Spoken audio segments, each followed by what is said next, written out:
Hello everyone. Today I'll be talking to you about a question on chylomicron formation. So here's the question. A healthy adult consumes a meal rich in long-chain triglyceride. Inside a small intestine epithelial cell, these lipids are re-esterified and packaged before entering the lymphatic circulation. Which apolipoprotein is essential for chylomicron formation within the enterocytes? The options are ApoA1,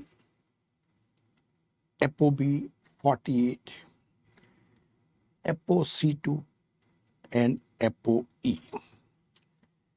I will hold the screen for a couple of seconds more. You write down the answer in your copy. And then I'll give you the answer and discussion. I hope by now you have written the answer in your copy. Well, the answer of this question is ApoB48. Let's do the discussion. ApoB48 is synthesized in intestinal enterocyte. It is the structural protein required for chylomicron assembly. Chylomicron are formed in the endoplasmic reticulum by combining triglyceride, cholesterol, phospholipid, and ApoB48. The microsomal triglyceride transfer protein, that is MTP, transfer triglyceride into ApoB48, enabling chylomicron formation. Newly formed chylomicron are secreted into lacteals, so-called intestinal lymphatics, before entering the systemic circulation via thoracic duct.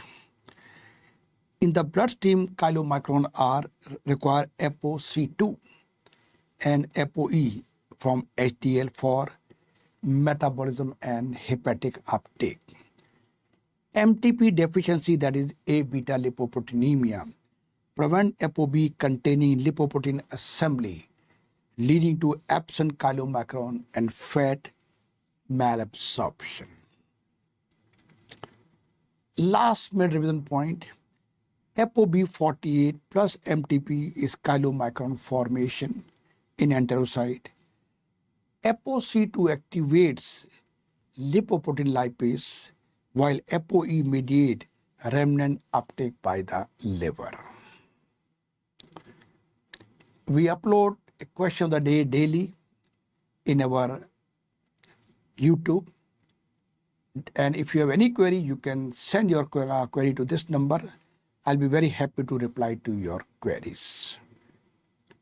Thank you very much for watching this video.